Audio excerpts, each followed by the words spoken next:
देखिए, इस वीडियो में हम क्लास 10th का जो अर्थशास्त्र विषय है, वैश्वीकरण और भारतीय अर्थव्यवस्था, ठीक है, इसका हम नेक्स्ट क्वेश्चन करेंगे। क्वेश्चन है हमारा, वैश्वीकरण प्रक्रिया में बहुराष्ट्रीय कंपनियों की क्या भूमिका है। मतलब जो वैश्वीकरण की प्रक्रिया होती है उसमें बहुराष्ट्रीय कंपनियों की क्या योगदान होती है, क्या उनकी भूमिका होती है जिससे कि वैश्वीकरण की प्रक्रिया संभव हो पाती है। ठीक है, तो इसका आप आंसर करेंगे वैश्वीकरण प्रक्रिया में बहुराष्ट्रीय कंपनियों की भूमिकाएं।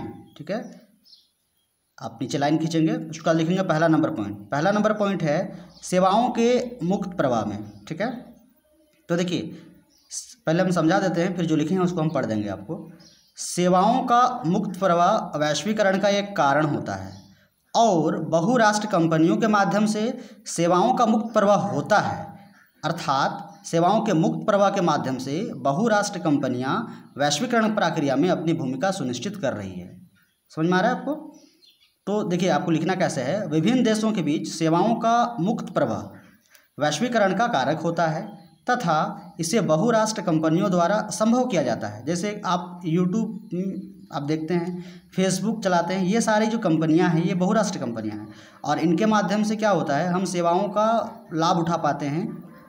अतः हम कह सकते हैं कि सेवाओं के मुक्त प्रवाह में बहुराष्ट्रीय कंपनियों की महत्वपूर्ण भूमिका होती है जो वैश्वीकरण प्रक्रिया का कारक है।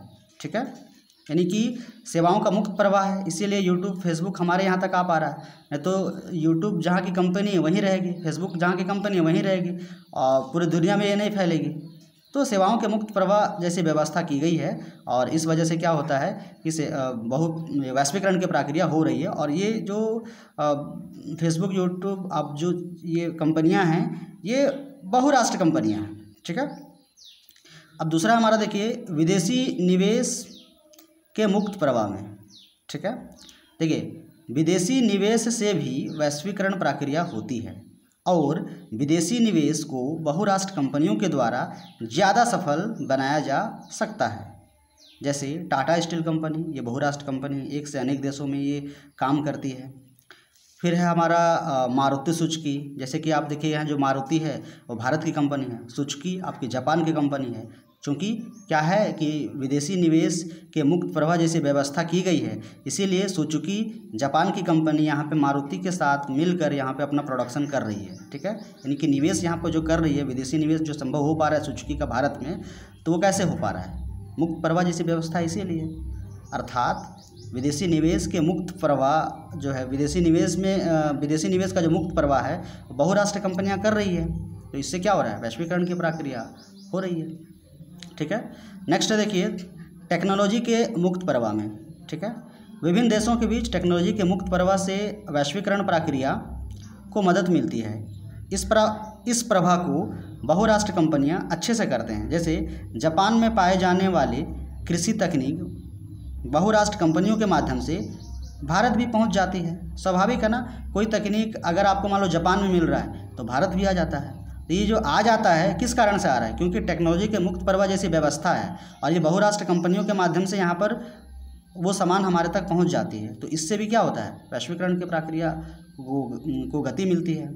अर्थात टेक्नोलॉजी का मुक्त प्रवाह भी कौन करता है, वैश्वीकरण आपका बहुराष्ट्रीय कंपनी करता है और जिससे वैश्वीकरण की प्रक्रिया तेज होती है। ठीक है, नेक्स्ट देखिए श्रम के मुक्त प्रवाह में। ठीक है, श्रम का मुक्त प्रवाह वैश्वीकरण प्रक्रिया का एक कारक है तथा इसे बहुराष्ट्रीय कंपनियों के माध्यम से अच्छी तरह प्रवाह किया जाता है। जैसे ईस्ट इंडिया कंपनी भारतीयों को अमेरिका के द्वीपों में काम करने के लिए ले गए थे जब हमारा औपनिवेशिक काल था, यानी जब अंग्रेज यहाँ पे शासन कर रहे थे भारत में उस समय। ठीक है, इसका उदाहरण आपको देखने के लिए मिलेगा, वेस्ट इंडीज़ के क्रिकेट खिलाड़ियों को देखकर आप दे सकते हैं, जैसे राम नरेश सरवन, शिव नारायण चंद्रपुल।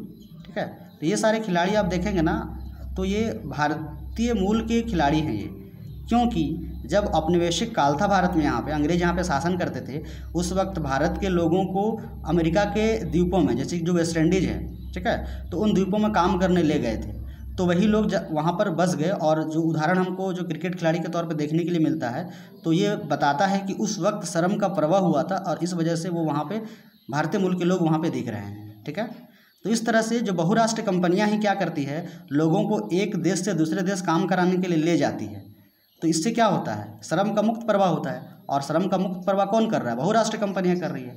और श्रम का जब मुक्त प्रवाह होगा तो इससे वैश्वीकरण की प्रक्रिया को गति मिलेगी। तो इस तरह से बहुराष्ट्रीय कंपनी की भूमिका होती है। ठीक है, नेक्स्ट देखिए हमारा, नेक्स्ट है हमारा 5वां नंबर पॉइंट। 5वां नंबर है स्थानीय कंपनियों के सृजन में। ठीक है, देखिए बहुराष्ट्रीय कंपनियों के माध्यम से स्थानीय कंपनियों का भी सृजन होता है।